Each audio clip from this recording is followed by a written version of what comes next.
Next inattention എന്താ നോക്കാം. നമുക്കറിയാം ഇൻഅറ്റൻഷൻ എന്താ inattention? The inability to focus or maintain concentration on a task or stimulus എന്ന് പറയുന്നതാണ് എന്ത്? ഇൻഅറ്റൻഷൻ. അതായത് നമുക്ക് കോൺസെൻട്രേറ്റ് ചെയ്യാൻ പറ്റുന്നില്ല ഒരു പെർട്ടിക്കുലർ കാര്യത്തിൽ, അതിനെ നമ്മൾ എന്ത് പറയുന്നു? ഇൻഅറ്റൻഷൻ എന്ന് പറയുന്നു. കോസസ് എന്താണ്? എന്തുകൊണ്ടാണ് ഇൻഅറ്റൻഷൻ ഉണ്ടാവുന്നത്? പലതരം ഡിസ്ട്രാക്ഷൻസ് ഉണ്ടാവുന്നു, അല്ലെങ്കിൽ നമുക്ക് തന്നെ വീക്ക്നെസ് ഉണ്ടാവുന്നു, അല്ലെങ്കിൽ നമുക്ക് അതിൽ ഇൻട്രസ്റ്റ് ഇല്ല, അല്ലെ?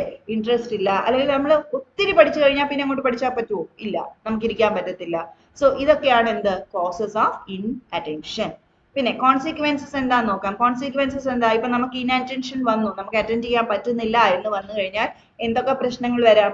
നമ്മുടെ ലേണിംഗ് പ്രോസസ്സിനെ തന്നെ അത് അഫക്റ്റ് ചെയ്യാം. അല്ലെങ്കിൽ ഇപ്പൊ നമ്മൾ വർക്ക് ചെയ്യുന്ന ഒരാളാണെങ്കിൽ നമ്മുടെ പ്രൊഡക്ടിവിറ്റി അത് എന്ത് ചെയ്യാം? അഫക്റ്റ് ചെയ്യാം. പിന്നെ വേറെ പ്രശ്നം എന്താ വരിക? നമ്മൾ ചെയ്യുന്ന കാര്യത്തിലൊക്കെ എറർ വരാനുള്ള ചാൻസസും കൂടുതലാണ്. Okay, that is inattention. പിന്നെ റെമഡീസ് എന്താണ് ഇതിന്?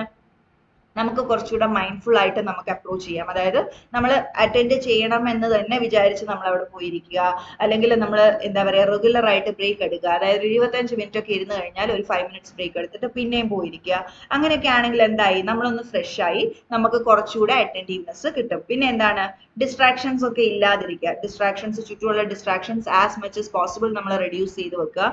അങ്ങനെയൊക്കെ ആണെങ്കിൽ these are the what remedies four inattention. So inattention തന്നെ രണ്ട് തരത്തിലുണ്ട്.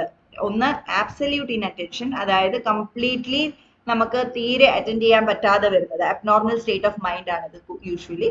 പിന്നെ എന്താണ്? Partial inattention. പാർഷ്യൽ ഇൻഅറ്റൻഷൻ എന്ന് പറയുന്നതിന് എക്സാമ്പിൾ, നമുക്കൊരു ഇൻട്രസ്റ്റ് ഇല്ലാതെ നമ്മളിരിക്കുക. അത് ചില കുട്ടികൾക്ക് ചില സബ്ജക്ട് ഇഷ്ടമല്ല. അപ്പൊ ആ ഒരു സബ്ജക്റ്റില് ഇപ്പൊ മാത്സ് ഇഷ്ടമല്ല എന്ന് വെച്ചോ, മാത്സ് ക്ലാസ്സിൽ ആ കുട്ടി എന്താവില്ല? അറ്റൻറ്റീവ് ആവില്ല. എന്നാൽ ഇംഗ്ലീഷ് ക്ലാസ്സിൽ ആ കുട്ടി അറ്റൻറ്റീവ് ആയിരിക്കും. ഓക്കെ, സോ അതെന്തായി? ഒരു ഇൻട്രസ്റ്റ് ബേസ് ആയിട്ട് നമുക്ക് പാർഷ്യൽ ആയിട്ട് വരുന്ന ഇൻഅറ്റൻഷൻ ആയി. എന്നാൽ ആബ്സല്യൂട്ട് ഇൻഅറ്റൻഷൻ എന്ന് പറയുന്ന ഒരു പ്രശ്നമാണ്. അതെന്താണ്? അബ്നോർമൽ സ്റ്റേറ്റ് ആണ് മൈൻഡിന്. എന്തെങ്കിലും ഒരു പ്രശ്നം കാണും, അതുകൊണ്ടാണ് ആ കുട്ടിക്ക് അങ്ങനെ കോൺസെൻട്രേറ്റ് ചെയ്യാൻ പറ്റാതെ വരുന്നത്. നൗ ഡിസ്ട്രാക്ഷൻ എന്ന് പറഞ്ഞാൽ എന്താണ്? ഡിസ്ട്രാക്ഷൻ എന്ന് പറഞ്ഞാൽ നമുക്ക് എല്ലാം അറിയാം. എന്താ? നമുക്ക് ചെയ്യേണ്ടാത്ത കാര്യങ്ങൾ നമ്മുടെ ചുറ്റും നടക്കുന്നതെല്ലാം എന്താണ്? ഡിസ്ട്രാക്ഷൻ ആണ്, അല്ലെ? സോ ഡിസ്ട്രാക്ഷന്റെ കോസസ് എന്താണ്? ഡിഫക്റ്റീവ് ലൈറ്റിംഗ് ആവാം, അബ്നോർമൽ സ്റ്റുഡന്റ് സ്ട്രെങ്ത് ആവാം, അൺകംഫർട്ടബിൾ സീറ്റിംഗ് ആവാം, അല്ലെ? ചുറ്റും അല്ലെങ്കിൽ നടക്കുന്ന സംഭവങ്ങളായിരിക്കാം, വോയിസസ് ആയിരിക്കാം. സോ ഇതെല്ലാം എന്തായി? കുട്ടികൾക്കുള്ള ഡിസ്ട്രാക്ഷൻ ആയി. So anything that interferes with attention is called what? Distraction. നമ്മുടെ അറ്റൻഷനിലായിട്ട് ഇന്റർഫിയർ ചെയ്യുന്ന എന്ത് കാര്യത്തിനും നമുക്ക് എന്ത് പറയാം? അത് നമ്മുടെ ഡിസ്ട്രാക്ഷൻ ആണ് പറയാം. ഡിസ്ട്രാക്ഷൻ ഇല്ലാതിരിക്കാൻ എന്ത് ചെയ്യാം? നമ്മൾ കുറച്ചുകൂടെ എനർജി അതിനോട്ട് ഇടുക, അല്ലെങ്കിൽ നമ്മൾ ഹാബിറ്റ് ഫോം ചെയ്യുക, അല്ലെങ്കിൽ ആ ടാസ്ക് നമ്മൾ ചെയ്യുന്ന കാര്യം കുറച്ചുകൂടെ നമുക്ക് ഇൻട്രസ്റ്റിംഗ് ആക്കി കൊടുക്കുക. അങ്ങനെയൊക്കെ വന്നാൽ എന്തായി? ഡിസ്ട്രാക്ഷൻ നമുക്ക് ഒരു പരിധി വരെ കുറയ്ക്കാം. പിന്നെ ഡിവിഷൻ ഓഫ് അറ്റൻഷൻ എന്ന് പറയുന്നത് വേറൊരു സംഭവമാണ്. എന്താ ഡിവിഷൻ ഓഫ് അറ്റൻഷൻ എന്ന് പറഞ്ഞാൽ? Doing more than one work simultaneously. അതായത് നമ്മൾ നേരത്തെ പറഞ്ഞ പോലെ അറ്റൻഷൻ നമ്മൾ ലിമിറ്റഡ് ആണ്, നാരോ ആണെന്ന് പറഞ്ഞു, അല്ലെ? ക്യാരക്ടറിസ്റ്റിക്സ് ഓഫ് അറ്റൻഷനിൽ. അപ്പം നമ്മൾ എന്ത് ചെയ്യുവാണ് ഇവിടെ? ഡിവിഷൻ ഓഫ് അറ്റൻഷൻ എന്ന് പറയുന്നത് നമ്മൾ രണ്ട് കാര്യങ്ങൾ ഒരുമിച്ച് ചെയ്യുന്നതിനാണ് നമ്മൾ എന്ത് പറയുന്നത്? ഡിവിഷൻ ഓഫ് അറ്റൻഷൻ എന്ന് പറയുന്നത്. അതായത് doing more than one thing at A time. ഒരു എക്സാമ്പിൾ ഏതാ? നമ്മൾ കാർ ഓടിച്ചുകൊണ്ടിരിക്കുമ്പോൾ പാട്ട് കേൾക്കുന്നത്, അല്ലേ? വണ്ടി ഓടിച്ചുകൊണ്ടിരിക്കുമ്പോൾ നമ്മൾ പാട്ട് കേൾക്കുക, അല്ലെങ്കിൽ നമ്മൾ സംസാരിക്കുക. ഇതൊക്കെ എന്താണ്? ഡിവിഷൻ ഓഫ് അറ്റൻഷന് എക്സാമ്പിൾ ആണ്. നെക്സ്റ്റ് വരുന്ന അറ്റൻഷൻ സ്പാൻ ആണ്. എത്ര നേരം വരെ നമുക്ക് അറ്റൻഡ് ചെയ്തിരിക്കാം. ഇത് വളരെ ഇമ്പോർട്ടന്റ് ആയിട്ടുള്ള ഒരു കാര്യമാണ്. അറ്റൻഷൻ സ്പാൻ എന്ന് പറഞ്ഞാൽ എന്താ? It refers to how much time a person can focus on a task before becoming distracted or disinterested. ഇത് നമ്മളൊരു പേഴ്സണൽ ഫാക്ടറും കൂടിയാണ്. ഒത്തിരി കാര്യങ്ങൾ ഇത് ഡിപ്പെൻഡ് ചെയ്യുന്നുണ്ട്. ഓക്കെ, സോ എന്താണ്? The average adult attention span is estimated to be around 8 to 12 minutes, though it can vary significantly between individuals. അതായത് ഒരു കാര്യത്തിൽ നമുക്ക് കോൺസെൻട്രേറ്റ് ചെയ്യാനുള്ള ഒരു കഴിവ് നമുക്ക് ഓൾമോസ്റ്റ് 8 to 12 minutes ഉണ്ടാവത്തുള്ളൂ ആവറേജ് ആയിട്ട് ഒരു ഹ്യൂമൻ ബീയിങ്ങിൽ. ഓക്കെ, ആൻഡ് ഒത്തിരി ഫാക്ടേഴ്സ് ഇതിനെ അഫക്ട് ചെയ്യുന്നുണ്ട്. ഏതൊക്കെയാണ്? ഏജ് അഫക്ട് ചെയ്യും, ടാസ്കിന്റെ ഡിഫിക്കൽട്ടി അഫക്ട് ചെയ്യും, നമ്മൾ എത്ര മോട്ടിവേറ്റഡ് ആണെന്നുള്ളത് അഫക്ട് ചെയ്യും, ചുറ്റുമുള്ള ഡിസ്ട്രാക്ഷൻസ് അഫക്ട് ചെയ്യും. ഓക്കെ, സോ ഈ ഫാക്ടേഴ്സിനെ എല്ലാം ഡിപ്പെൻഡ് ചെയ്തിട്ടാണ് നമുക്ക് എന്തുള്ളത്? അറ്റൻഷൻ സ്പാൻ ഉള്ളത്. എത്ര നേരം നമുക്ക് കോൺസെൻട്രേറ്റ് ചെയ്യാം, how much time a person can focus on a task. അതിനെയാണ് നമ്മൾ അറ്റൻഷൻ സ്പാൻ എന്ന് പറയുന്നത്. ഇത് ഇംപ്രൂവ് ചെയ്യുന്നത് എങ്ങനെയാണ്? Improving attention span can be achieved through techniques like mindfulness, regular breaks and limiting multitasking. Attention നമുക്ക് improve ചെയ്യണമെങ്കിൽ, അല്ലെങ്കിൽ സ്പാൻ ഓഫ് അറ്റൻഷൻ ഇംപ്രൂവ് ചെയ്യണമെങ്കിൽ എന്ത് ചെയ്യണം? നമ്മൾ തന്നെ വിചാരിക്കണം. മൈൻഡ്ഫുൾനെസ് പറഞ്ഞാൽ എന്താണ്?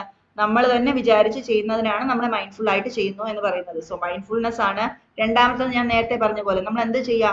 ഒരു 25 minutes ഒക്കെ വർക്ക് ചെയ്ത് കഴിഞ്ഞാൽ ഒരു 5 minutes ബ്രേക്ക് എടുക്കുക. ഒന്ന് ഫ്രഷ് ആവുക. ഫ്രഷ് ആയി കഴിഞ്ഞാൽ പിന്നെയും നമുക്ക് എന്ത് ചെയ്യാം, പിന്നെയും നമുക്ക് കുറച്ചുകൂടി നേരം നമുക്ക് അറ്റൻഡ് ചെയ്യാൻ പറ്റും. പിന്നെ എന്താണ്, ലിമിറ്റിംഗ് മൾട്ടി ടാസ്കിങ്, പല കാര്യങ്ങൾ ഒരുമിച്ച് ചെയ്യാതിരിക്കുക. ഒരു കാര്യം ചെയ്യുമ്പോൾ ഒരു കാര്യം തന്നെ ചെയ്യുക. അങ്ങനെ ആവുമ്പോൾ എന്തായി, അറ്റൻഷൻ, അൺഡിവൈഡഡ് അറ്റൻഷൻ അവിടെ കിട്ടും. നമുക്ക് കുറച്ചുകൂടെ സ്പാനും ഇംപ്രൂവ് ചെയ്യാം. പിന്നെ എന്താണ്, maintaining A healthy attention span is crucial for productivity, learning and overall cognitive performance. അതായത് അറ്റൻഷൻ സ്പാൻ എന്ന് പറയുന്നത് വളരെ ഇമ്പോർട്ടന്റ് ആയിട്ടുള്ള ഒരു ടാലന്റ് ആണ്. അതുണ്ടെങ്കിൽ നമുക്ക് എന്തായി, നമ്മൾ കുറച്ചുകൂടെ പ്രൊഡക്റ്റീവ് ആയി, നമുക്ക് നന്നായിട്ട് ലേണിംഗ് എബിലിറ്റീസ് നമുക്ക് ഇംപ്രൂവ് ചെയ്യും. പിന്നെ കോഗ്നിറ്റീവ് പെർഫോമൻസും നമ്മുടെ better ആയിരിക്കും. So attention is a very important factor while we are talking about teaching and learning. ഇനി educational implications എന്താണ് attentionന്റെ? Attention is a crucial cognitive process in education underpinning learning, memory and academic performance. Attention എന്ന് പറയുന്നത് വളരെ important ആയിട്ടുള്ള ഒരു portion ആണ് അല്ലേ? ഇത് എന്തൊക്കെ നമ്മളെ ഇൻഫ്ലുവൻസ് ചെയ്യുന്നുണ്ട്, എന്തൊക്കെ കാര്യങ്ങൾ ഇൻഫ്ലുവൻസ് ചെയ്യുന്നുണ്ട്? ലേണിംഗ് ഇൻഫ്ലുവൻസ് ചെയ്യുന്നുണ്ട്, നമ്മുടെ മെമ്മറി ഇൻഫ്ലുവൻസ് ചെയ്യുന്നുണ്ട്. മെമ്മറിയും ലേണിംഗും ഇൻഫ്ലുവൻസ് ചെയ്താൽ അത് നമ്മുടെ അക്കാഡമിക് പെർഫോമൻസിനെ തന്നെ എന്ത് ചെയ്യും, ഇൻഫ്ലുവൻസ് ചെയ്യും. പിന്നെ എന്താണ്, understanding the dynamics of attention can inform strategies to optimize the learning experience. അപ്പം attention span നമുക്കറിയാം, കുട്ടികൾ ഇത്രയും നേരെയൊക്കെ ശ്രദ്ധിച്ചിരിക്കാൻ പറ്റത്തുള്ളൂ എന്ന് പറയുമ്പോൾ നമുക്ക് എന്ത് ചെയ്യാം, ഇത്ര ഒരു ഇച്ചിരി പഠിപ്പിച്ചു കഴിഞ്ഞാൽ നമുക്ക് വേറെ ഒരു ചേഞ്ച് കൊടുക്കാം, അല്ലെങ്കിൽ ഒരു ഇൻട്രസ്റ്റിംഗ് ആയിട്ടുള്ള വേറൊരു രീതിയിൽ നമുക്ക് ഇതേ കാര്യം പറഞ്ഞു കൊടുക്കാം, അല്ലെങ്കിൽ ഒരു ടാസ്ക് കൊടുക്കാം, അല്ലെങ്കിൽ ഒരു ബ്രേക്ക് കൊടുക്കാം. ഓക്കെ, ഒരു 5 minutes ബ്രേക്ക് കൊടുക്കാം, ഒന്ന് എഴുതാൻ പറയാം, ഒന്ന് എണീറ്റ് നിന്നിട്ട് ഇരിക്കാൻ പറയാം. നമ്മൾ പണ്ട് ടീച്ചേഴ്സ് ക്ലാസ്സിൽ ചെയ്തിരുന്ന കാര്യമാണ്. അതെന്താണ്, തിരിച്ച് ഒന്ന് എന്താ പറയുക, ഷേക്ക് ചെയ്ത് തിരിച്ചിവിടെ വാ എന്ന് പറയുന്ന പോലെയാണ്. ഓക്കെ, സോ നമുക്ക് അറ്റൻഷനെ കുറിച്ച് നമുക്ക് അതിന്റെ ഡൈനാമിക്സ് മനസ്സിലായാൽ എന്ത് ചെയ്യാം, നമുക്ക് ക്ലാസ്സിൽ അതനുസരിച്ചുള്ള സ്ട്രാറ്റജീസ് നമുക്ക് അപ്ലൈ ചെയ്യാം. ഓക്കെ, സോ നമ്മൾ വേറെ നമ്മൾ പറയുന്ന പോയിന്റ്സ് ആണ്, teacher can prepare various visual aids and prevent from the attention of a student getting diverted. Visual aids എന്ന് നമ്മൾ പറഞ്ഞു, എന്താണ്, നല്ല വിഷ്വൽ എയ്ഡ്സ്, ക്ലാരിറ്റി ഉള്ള ഇമേജസ് ഒക്കെ എന്ത് ചെയ്യും, പെട്ടെന്ന് അറ്റൻഷൻ പിടിച്ചെടുക്കും. So teacher can use that അല്ലേ. പിന്നെ എന്താണ്, കളേർഡ് ചോക്ക് നമ്മൾ കണ്ടിട്ടില്ലേ, നമ്മുടെ ടീച്ചേഴ്സ് തന്നെ യൂസ് ചെയ്തിട്ടുണ്ടല്ലോ.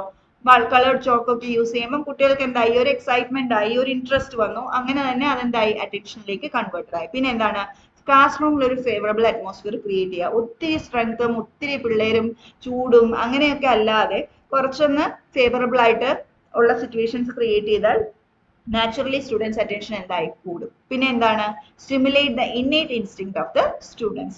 അവരെ ഇൻവോൾവ് ചെയ്ത് ചെയ്യുമ്പോൾ അവരുടെ അറ്റൻഷനും കാര്യങ്ങളിൽ കൂടുതലായിട്ട് വരും. സോ ഇതാണ് എഡ്യൂക്കേഷണൽ ഇംപ്ലിക്കേഷൻസ് ഓഫ് അറ്റൻഷൻ.